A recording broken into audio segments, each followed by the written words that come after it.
শিখবো সেটা হচ্ছে completing sentence part 1 completing sentence. এভাবে ধারাবাহিকভাবে আমরা শেষ করবো কমপ্লিটিং সেন্টেন্সটা।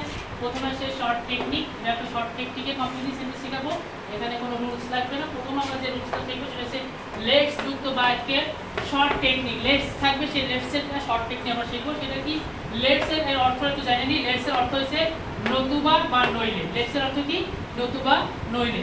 এরপরে আমরা যে যেটু খেয়াল রাখবো যে লেটস এর পরে যে কোনো সাবজেক্ট হিসেবে আমরা কি বসাবো, ইউ বসাবো। কি বসাবো, যখনই আমরা লেটস দেখবো তখন আমরা সাবজেক্ট ইউ বসাবো, বসিয়ে তারপরে আমরা শুড মিস সামথিং, যে যাই আসুক না কেন শুধু লেটস দেখবো।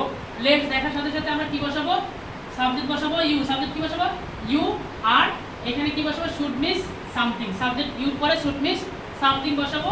এরপর যে কোনো বাক্য তাহলে কি হয়ে যাবে, কমপ্লিট হয়ে যাবে। যে কোনো বাক্য কি দেবে, কমপ্লিট। এবার একটা আমরা উদাহরণ আছে, এক্সাম্পল এখানে আছে কি রান ফাস্ট লেটস। তাহলে আমাদের লেটস কথা আছে, কি আছে লেটস কথাটা যেহেতু আসে, লেটস কথা থাকলে আমরা কি করব, আর সাবজেক্ট হিসেবে কি বসাবো, ইউ বসাবো। ইউ বসাইলাম, তারপরে কি এটুকু আমাদের মনে রাখতে হবে, এই ইউর পরে আমরা শুড মিস সামথিং বসাই দেবো। তাহলে should miss something.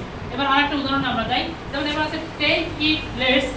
Take it let's. তো টেক ইট লেটস যখন আছে, এখানে আমরা সাবজেক্ট হিসেবে কি বসাবো, আবার লেটস থাকার কারণে ইউ বসাবো। কি বসাবো, ইউ বসাবো।